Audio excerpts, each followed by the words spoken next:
យកកូនពៅទៅមាត់សមុទ្រដើម្បីទិញគ្រឿងសមុទ្រជំរាបសួរពុកម៉ែបងប្អូនទាំងអស់គ្នាចាជិះម៉ូតូទៅមាត់សមុទ្របងប្អូនយកកូនពៅទៅទិញគ្រឿងសមុទ្រហើយក៏គេចង់ទិញរបស់ដែលគេចង់ញ៉ាំនៅកន្លែងមាត់សមុទ្រហ្នឹងបងប្អូនហើយខ្ញុំដោយសារទិញ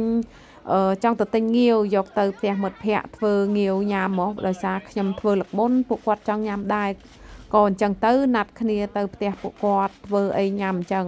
ក៏ប៉ុន្តែមុននឹងទៅហ្នឹងគឺនាងខ្ញុំទៅមាត់សមុទ្រហ្នឹងទិញគ្រឿងសមុទ្រដើម្បីយកទៅផ្ទះគាត់ណាបងប្អូនហើយមុននឹងទិញងាវហ្នឹងគឺដើរមើលប៉និតកន្លែងផ្សេងអីអញ្ចឹងទៅក្រែងលោមានក្តាមមានអីដែលខ្ញុំចូលចិត្តព្រោះអីខ្ញុំចូលចិត្តអាក្តាមមួយប្រភេទថា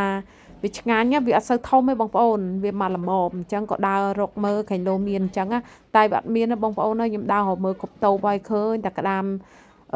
ប្រហែល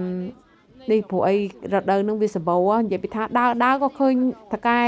ម្នាក់គាត់កំពុងតែកាត់ដូចថាមានស្នូកស្អីជាប់នៅអាក្តាមនេះអើយក្តាមហ្នឹងដូចជាយូរឆ្នាំហ្មងហ្នឹងបងប្អូនវាមានស្អីនៅលើនេះគាត់កំពុងកាត់ដូចថាវាមានសបកខ្យងសបកអីជាប់នៅស្នូកអញ្ចឹងខ្ញុំឃើញគាត់កាត់ខ្ញុំថាមើលក្តាមហ្នឹងដូចជារាប់ឆ្នាំហើយមើលទៅកាន់ស្លាយហ្មងក្តាមបែបជាគេចាប់បានអញ្ចឹងហើយនេះបងប្អូនអានេះគេហៅងាវប្រភេទអីបងប្អូនខ្ញុំហៅតាងាវឯងបងប្អូនអីដោយសារខ្ញុំគិតថាអាប្រភេទហ្នឹងឆ្ងាញ់ជាងអាប្រភេទងាវមួយយ៉ាងទៀតដែលយើងញ៉ាំរដូវហ្នឹងក៏ប៉ុន្តែខ្ញុំគិតថាមកប្រភេទនេះគឺសាច់វាឆប់ឆ្ងាញ់បើអាប្រភេទមួយទៀតដូចថាយើងញ៉ាំរដូវហ្នឹងងាវហ្នឹងខ្ញុំអត់សូវចូលចិត្តដោយសារអាសាទិញប៉ះបានស្អុយអញ្ចឹងបងប្អូនក៏ប៉ុន្តែខ្ញុំនៅតែទិញអញ្ចឹងដោយសារខ្ញុំចង់ទិញអាប្រភេទមិញហ្នឹងឲ្យមិត្តភ័ក្តិខ្ញុំគាត់ញ៉ាំដោយសារខ្ញុំគាត់ថាប្រភេទហ្នឹងគឺថាវាសាច់វាឆប់ហើយឆ្ងាញ់ចង់ឆ្ងាញ់ជាងអាប្រភេទងាវនេះទៀតបងប្អូនខ្ញុំនិយាយមែនដោយសារខ្ញុំខ្លួនឯងខ្ញុំចូលចិត្ត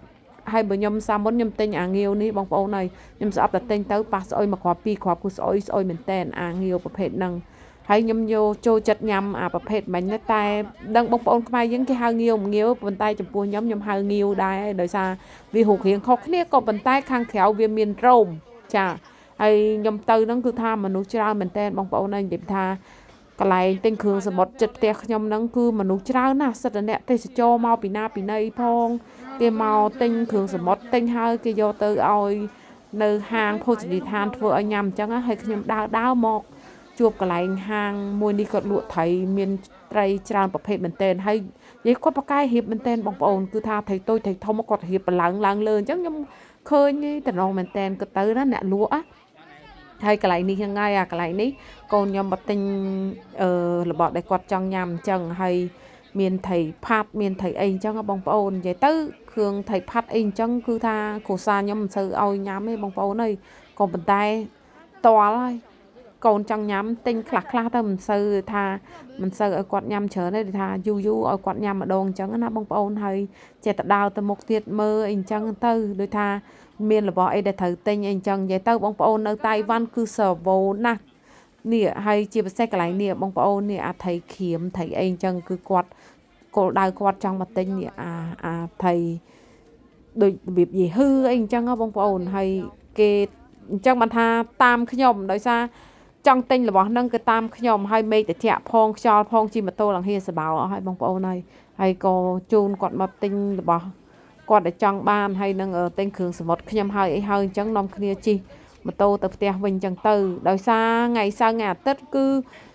មនុស្សច្រើនពេកបងប្អូនអញ្ចឹងគឺខ្ញុំត្រូវតែជិះម៉ូតូបើអត់ជិះម៉ូតូទេពិបាកចូលហ្មងគឺឡានម៉ូតូច្រើនហើយឆ្អៀតតែម្ដងអញ្ចឹងអត់កើតទេដោយសារនៅចិត្តផ្ទះខ្ញុំសុខចិត្តទ្រាំជិះម៉ូតូមកហើយតែវាហៀសបោទៀតបង